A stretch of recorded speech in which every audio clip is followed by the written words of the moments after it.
Hello, welcome to the Miss Rolling Podcast Live. It's got off to a good start. This is our first live in a long time, so bear with us. We might have a few teething problems. If someone can let us know if you can hear us, that would be great. But welcome to the live show. We're together in person for the first time in a long time, so you can tell it's Christmas. However, Jacob, what have we just seen? Sorry, I'm laughing because you're using your big voice so your mum hears you. Yeah. So she knows you're on live. Hi, Alex, Phone Guitar. Hi, Silverwave. Hi, Pazlabon. Thank you for confirming. Let's get ready to discuss a 3-2 loss in Nuno's first game. Robert Brown, we are simply not good enough. Nothing complicated about it. Add to that, we lack resolve. Championship beckons because all of the teams below us at the moment have more about them than us.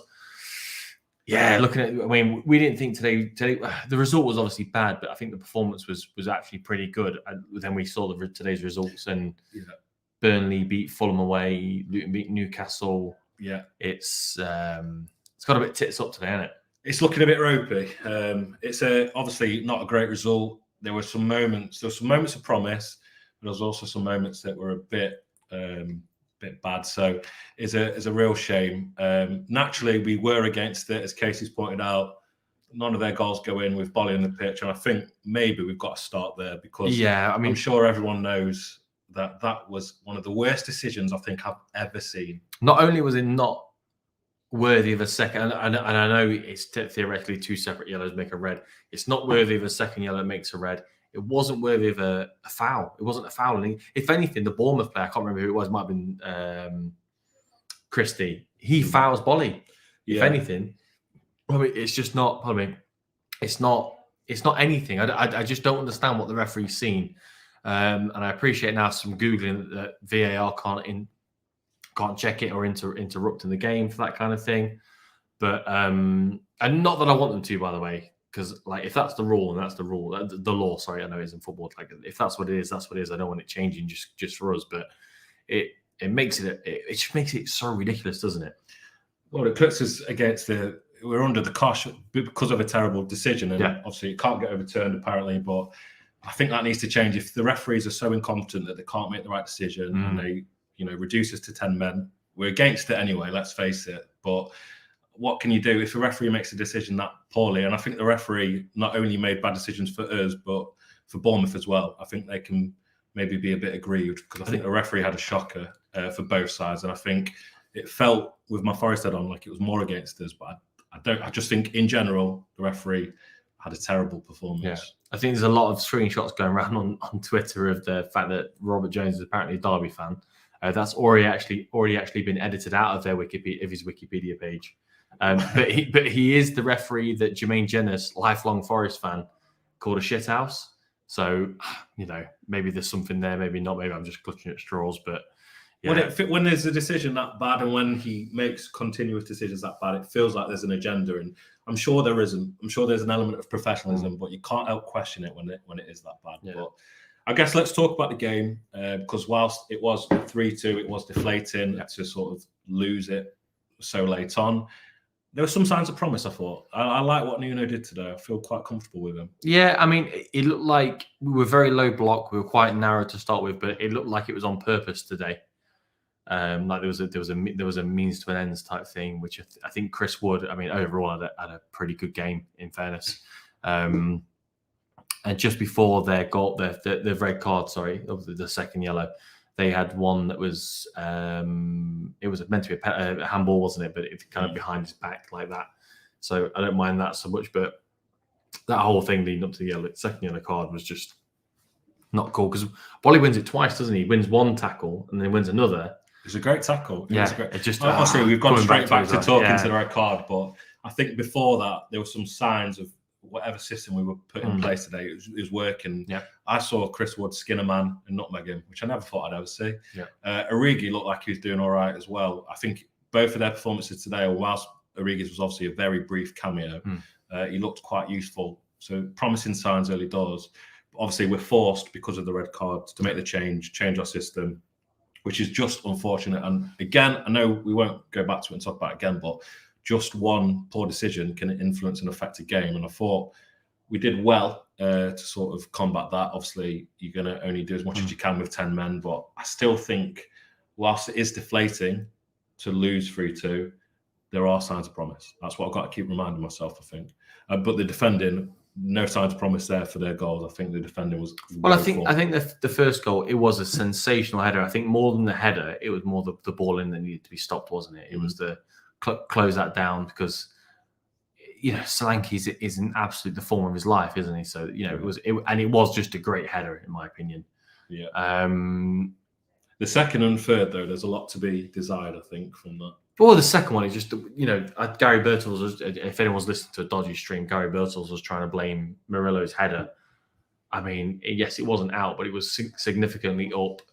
The deflection, it comes back off Toffolo, doesn't it? And then Solanke slams it home. Yeah, that shouldn't be going in, but I'm not sure you can just blame one person for that. I think it's a whole host of defending from a corner, isn't it? It comes back to the same thing that I just feel like we're constantly saying at the minute, which is just avoidable goals.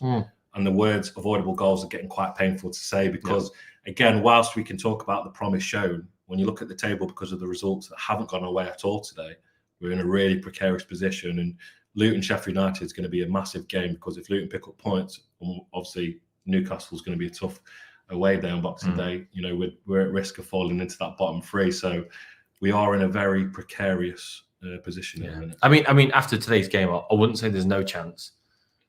Obviously the Newcastle away game was the first game of last season, wasn't it? And although it was only 2-0, it could have easily been 6 or 7, couldn't it? I don't see that happening.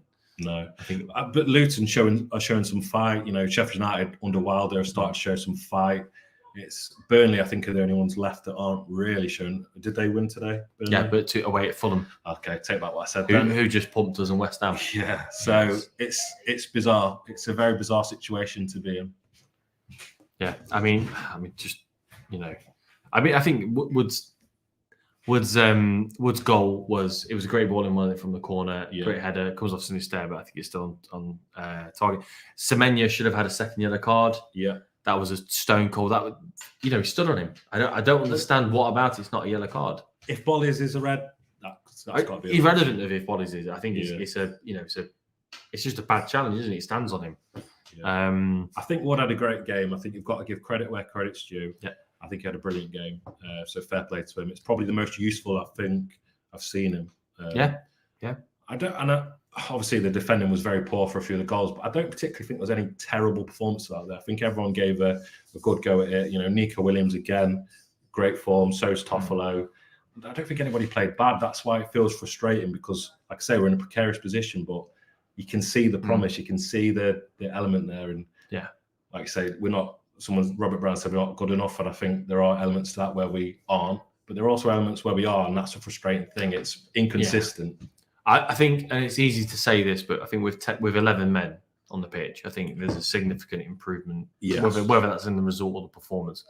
And I think that was easy to see with 10 men as well. But I mean, I think if that's the result with 11 men, then absolutely we're not good enough. But it does certainly feel like a plummet at the minute towards the bottom, doesn't it? It does, and we had a point. We had it in our hands, and that's probably going to be the most frustrating thing for Nuno in his first game to sort of, I'd say, bottle it. But I didn't even really feel like we bottled it.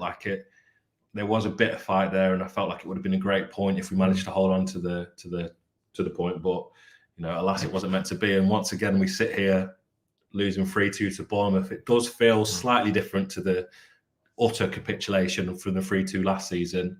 But, like I say, 3-2 still exists on paper. We still take no points from it, and we're in a bit of trouble now. That's the third goal as well.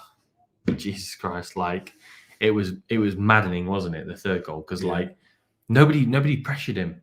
And again, it's a great ball in and an even better header. But wow, that just nobody got near him. Put a hand on him. You know what I mean? Just make him know that you're there. As much as I hate that saying, our mate Butafich ain't one. When it's a handball, not a handball. When it's on the edge of the area, apparently absurd loophole where a free kick can't be given. It's not an absurd loophole. It's just the law, isn't it? But maybe that hasn't made it all the way out to America yet, my mate. No, I get the point though, because they must have seen something. Apparently, it was they couldn't tell if it was in or out. But surely then the advantage goes to the attacking team, right? That's the law, right, of the game. Which I hate laws, not rules, but that's the law of the game. Is that the advantage goes to We should buy Solanke in January. Absolutely. I don't think he'd come. I'd love him. I don't think he'd come. I think he's in a great vein of form, and he's playing for a club that are on fire at the minute. And that's also something we've got to bear in mind, that Bournemouth are in a great vein of form, and they're the most informed team at the minute now. Villa drew. Yeah, because they got more points than Villa now. So the last 5 games, whatever it is, they are the most informed team. So there is that element to it. We battled. We nearly took something away from it. Again, we didn't. But I think we gave them a game. We gave them a game. But I'd love Solanke. I can tell you that. But I just don't think he's. I don't think he'd be willing to come to us. If they can't tell if the ball is out the box and there's a possibility it is in, and if there's a possibility that's penalty, exactly. Oxy 98, 100%. It's not clear or obvious. In fairness, it's not even. So the clear or obvious thing applies to everything that's not possibly a penalty or a red card. They'll check everything. The clear and obvious is like if the referee makes a glaring error elsewhere on the pitch, they'll check every goal, they check every possible red card, they check every penalty.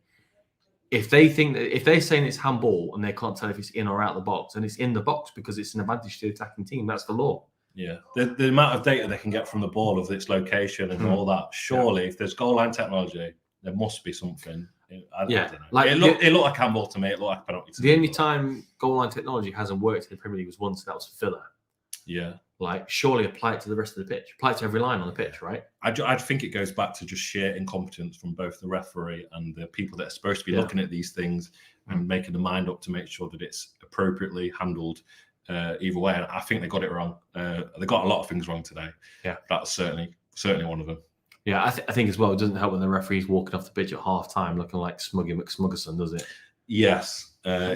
He's what was he called? Robert Jones? Rob Jones, yeah. Tell you what, he's not getting a Christmas card from me this year, Robert Jones. He looked very smug about it. Obviously, there was quite a few boos as he was walking off, which I think is deserved. But Silverwave says, why didn't VAR get involved when Body got sent off? And I asked the same thing. I thought they would, but can't on a second yellow card. Apparently, there's 4 things they won't get involved in, and that's throw-ins, corners, yellow cards, and second yellow cards. But that has, if there's a decision that bad, that has to change. I don't mind them not getting involved in yellow cards, because I think there's a point where when it's a yellow card that develops into a red, then have a look. It's just it's a waste of time in not being there, because I'd like to hope that, and they probably didn't. I'd like to hope that VAR was sat there going, he's messed up there. He's fouled the bed, shall we say? But this keeps happening, and we look back and go, "Oh, the referee's messed up there." That's a shame, but it could cost us a few points. And as of Tuesday, we could be in the bottom 3. I'm not obviously speculative. We might, we might not have won. It might have been the same result. It's hard to know, but it puts you in a difficult position with 10 men on the pitch against one of the most informed sides in the Premier League at the minute. I think that's one of the things as well, is like, if when Cooper was in charge, let's say they gave him the Bournemouth game after the turns, because I don't think we played particularly badly against Spurs. I still don't. Matt Turner shouldn't have been in goal today, but I think he played pretty well. But if Steve Cooper's game, career as Forest manager rested on this game, and it's been decided by a poor refereeing decision like that, it's fine margins, but that could, ultimately at the end of the season, that could cost us a place. That could cost us a point. If there's a point at the end of the season, naturally as fans, we're going to look back at this moment and say, well, this one could have turned out to be a bit different. And we've had VAR go wrong for us this season already. So it's frustrating. I think that's the flip side for me as well. Like you look at Everton and they've had a 10-point deduction. Yeah. If you're not willing to and won't give points back for bad for things that have gone wrong, you shouldn't be able to take points off. Do you know what I mean? Like, punish them financially. But let's say Everton still had a terrible manager in charge and were going down 10 points. That they're on -4. They're still going. They go down. Who does that punish? It's only the fans, isn't it? The owner can just sell up and move on. They've got a brand new 55,000 stadium to pay for.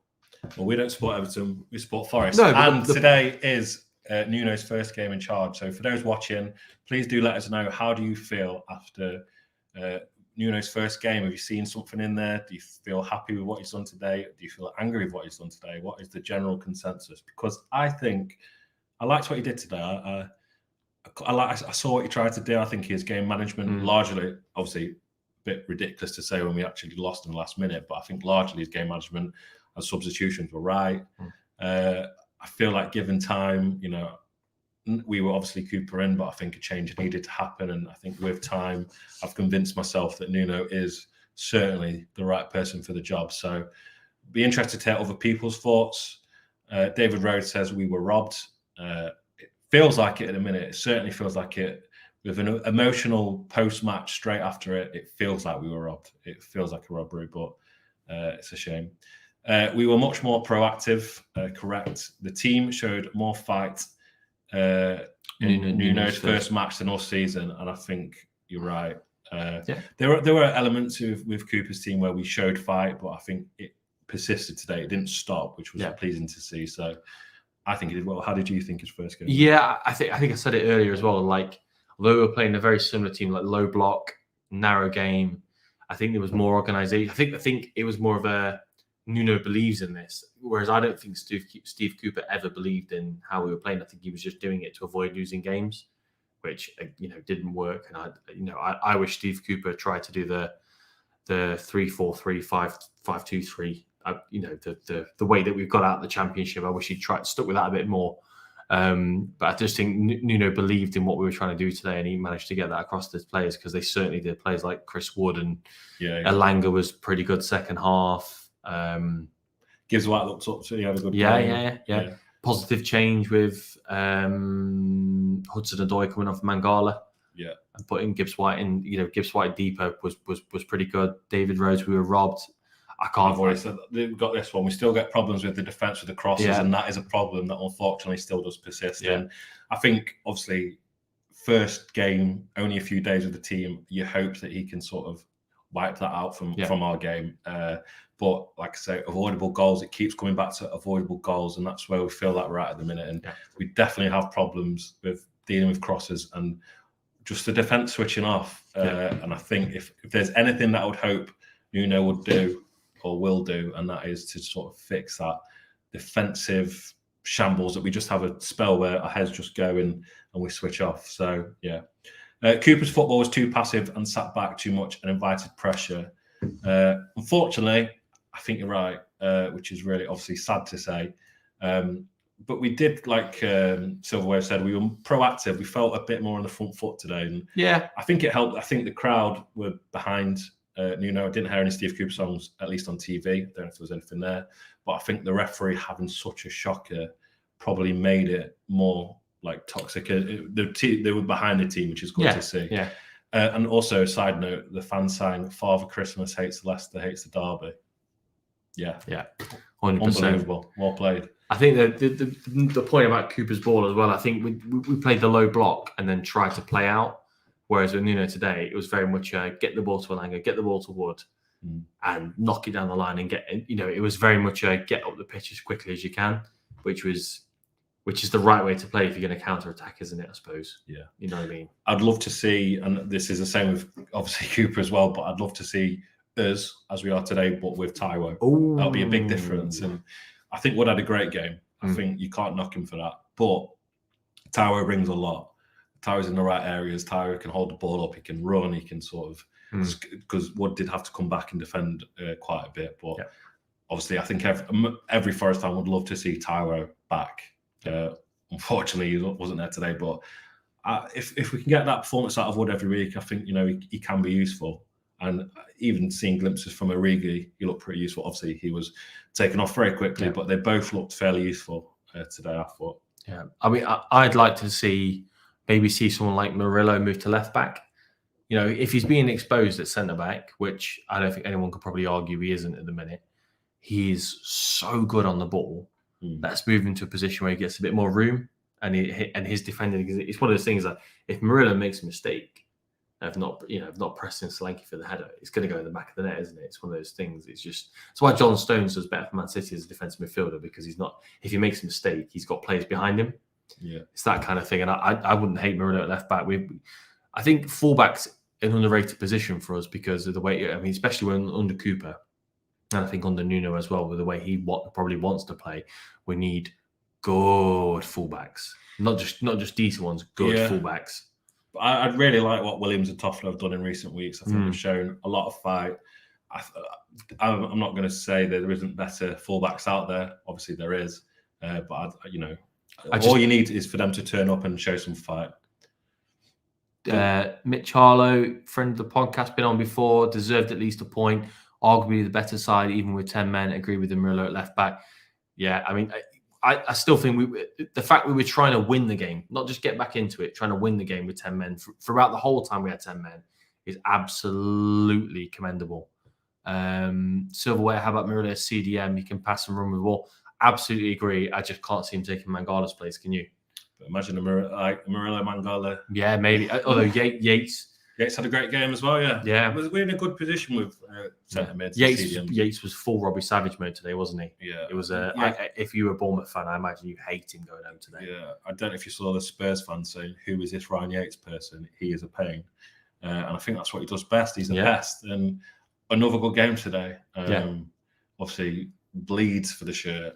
I love the way he buys fouls by just chucking himself at other players, and he very much buys it. So, yeah, like I say, no one played badly. I don't think you can pinpoint a bad performance, which is more frustrating when we end up losing. But there's promise. There's definitely promise. Yeah. I mean, I think it was interesting that he played Turner instead of Lacademos, because I've said this before. I don't know if I said it on the pod, but I've definitely said to you, JJ, where I know what Turner's done to get dropped. I don't necessarily know what Lacademos has done to get dropped. Well, he'd let in a lot of goals, but I'm not necessarily certain he could have saved any of them. I think we're in an uncomfortable position at the minute where, if we're being honest, we've got two number twos for keepers. I don't think we've got a defined number one. I think they're both, to me, suitable backup. Obviously last season we had Henderson, we had Navas, we've had Samba before. We've had a defined number one, and I just feel like at the minute these both, to me, feel like number twos. And Turner does not fill me with confidence at all. And at least Lacademos says you get an air of confidence from him, at least, whether he has done anything. I can't tell you a save he's really made. But Turner, even with a sort of routine grab, it does tend to leave you a bit concerned, which is not really the best sign from a goalkeeper. So, I mean, I don't know. I don't think we'll be looking for a keeper in January, because we've got 4 on the books at the minute. We've got Henderson, Horvath, Lacademos, and Turner. KC, capital K, capital C. Great to see a change of manager work, right? I mean, I think it's certainly the direction of the game was a positive change, wasn't it? I mean, I'm happy with him. I feel we were very much Cooper in, but today, right now, taking the emotion of it, I feel quite relieved it's sort of done. And I hope that doesn't come across as disrespectful, because I love the guy and I'll never call for his head because of what he did for us. But today I feel a bit relieved, and I've convinced myself that the change of manager is going to work. And I think, like I say, there are positive signs. I think he set us up well. You take the emotion out of the Cooper decision, I think it's going to work really well. And I like everything he's done this week. I think he's said the right things. Obviously, a few of them cliche, but he said the right things. If we get, he's very passionate. You've seen some things. You can convince yourself he's going to be good. So it looks like it worked. Purely off one game. Obviously, it's hard to tell, but it looked like it works. Paz Lebon, regular contributor, thank you for checking in. But he said Turner can catch and save. To me, that screams goalie. I think for me, I actually think Turner is the better goalkeeper out of the two of them. But Turner has at least a howler a game in him, and that's what like for me with a goalkeeper, it's like almost like you almost just want like a 6.5 out of 10. I don't need my goalkeeper to be exceptional. I just need not to make the mistake. Yeah. And as well, we were going to say with George Mendes being everyone's agent, apparently David De Gea is one of his clients. I can't see us going for another keeper, because, like I said, we've got 4. He won't be the biggest keeper we've had in the last couple of years, though, mate. We've had 4 in the books. I think whilst Turner can catch and save, which is fair enough, he does have a clanger in him, and his distribution leaves a lot to be desired. Yeah. Liam Gallagher, fucking hell, he's unbelievable. Friend of the podcast, my mate. Oasis. Yeah, that's the one I was telling you about the other day. Oasis. Big improvement from the lads with Nuno at the helm. Let's hope the fight and passion continues, as the second half is looking pretty glum with Luton sniffing down our necks. Yeah, that's what we've got to remember. It's still looking very ropey. Casey, Jones should never referee in the Premier League again. He was atrocious today. 1,000,000%. I couldn't agree with that anymore. But he will get another game in the Premier League. Yeah, because they never do anything about it. We'll just get oh, sorry, that was not a good decision, was it? And that's all you'll get, and that's why it's frustrating. That's my point again of like, he's arguably cost us at least a point. We're never going to get that point. So how can you punish it? How can you punish the teams? How can the same organisation punish teams who are not by taking points off them when they're not willing to give points back for errors? That's my point. Well, is Nuno, the Brazilian centre-back, still joining in January? Apparently, yeah. Apparently it's done, isn't it? I thought it was done, yeah. Yeah. Be interesting to see, because we do have a fair few centre-backs now. I think Niakate, Bolly and Murillo are all very good. I think there's an issue, though, isn't there? Niakate's never properly fit. Bolly's never properly fit. I suppose we're losing to him, Worrell and McKenna in January as well. And so Murillo still hasn't played 25 league games in total. True. Cyril says, different boss, same problems. You can reduce it to that, definitely. Yeah, you can. You can. Not much you could do with those looping headers. Yeah, unfortunately. They were great headers, to be fair, and that's something you've got to give credit. It was sometimes it is just a good header. Yeah, I don't think Turner was at fault. No, definitely not. He couldn't do much of that. I think, in fact, he got a hand to one of them, which I think he did well to do that. So I think there is a lot of things in football where people like to say that every goal was pretty much bad defending, ignoring the fact that the other team is trying to score. Well, but largely for Forest in recent weeks, every goal has been bad defending. So it makes a lot of sense. Yeah, but it's like the Richarlison goal against Tottenham. That was just a great ball in from Kulusevski, wasn't it? It's just a great ball in. I'm not sure what anyone's meant to do about that. Yeah. Well, obviously everyone knows what Turner did for their second, but I don't know. I feel like he still starts. I feel like he wasn't our problem today, though. I don't think he he wasn't the reason we lost. I think whilst we've got a change of manager, and whilst I keep saying there is a bit of promise to it, obviously you can't change a team overnight. So there is an element, but I'm at least going into Newcastle away. Not completely deflated. I know it is deflating to lose so late on, but Newcastle away, they have just lost to Luton. I think Luton were at home, so there is that element to it. I think St James's Park as an away day is going to be difficult, but he's getting a bit more time to work with the group of players. Maybe not, because I guess it's Christmas, but they train on Christmas Day, don't they? Do they? It's brutal. But I'm at least going I'd do that if I was on. Yeah, I'll do that if I was on that amount of money as well. But I'm at least hopeful going into Newcastle. I think positive signs, which still feels, I know I have to keep caveating it, but still feels it. That's my brother. Dad would have had a word with the ref. He would have had quite a few words to say, I'm afraid. None of them which can be repeated on air. I imagine a few words would have been floated about, and a few words were floating about here as well. We weren't too happy with it. No. And it was just baffling. I generally couldn't wrap my head around it, and I didn't know that VAR couldn't intervene with a second yellow. The worrying thing there is that neither did the commentary team. No. Not like it was. They were still discussing that the volley hadn't gone off. I almost feel like they should have especially like the coaching staff of the players should have almost like a briefing pre-season. Like, you can't. We're not going to review that, so you might as well just go off the pitch type thing. Yeah, but because obviously it was the replay. They kept replaying it, and it just got worse and worse and worse. And I honestly just can't fathom it. Perfect time to play Newcastle anyway. Yeah, very true. They're bottling it, aren't they? They are a little bit. I think Trippier continues to be having a bit of a nightmare. Didn't watch today, so I don't know if he was any good today. But also, it could be a bad time while they're at home and want to prove something after having a few weeks where they've been dumped out of a few cups. So it will be difficult, but I think it's a good time. We've got nothing to lose. I think I would expect to lose against Newcastle away. So I'm still feeling there's a bit of promise there. I'm not dejected. I don't think. Yeah. At least I don't think we're going to get battered. Yeah. You'd hope. I think if we can go have hudson-odoi, ELANGA on the wings, Gibbs White in behind, Wood, MANGALA, Yates, that team. Yeah. I think we have a cracking shot at something at Newcastle. Yeah. Hold them off the counter low block.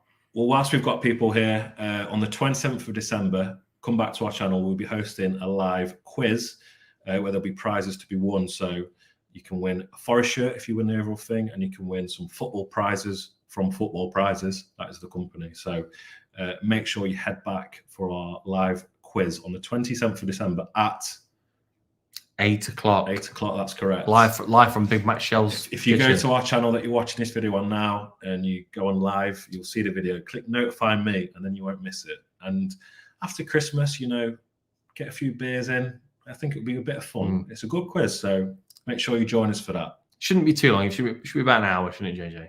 An hour. Yeah, an hour. But there's prizes to be won. It's Prizes, exciting. Yeah. What we'll do is I think we'll call it there because Forest Focus are about to go live. So head over to them and tell them that the Miss Rolling In podcast sent you, because obviously they need our support. They're much better than us. But thank you for joining us, Jacob. Any final words? If you tune in for the first time, God, thank you for finding us. God bless you. If you come back again and again and again, keep your hopes up. We'll get there. Them There's Reds. a bit of promise. Come on.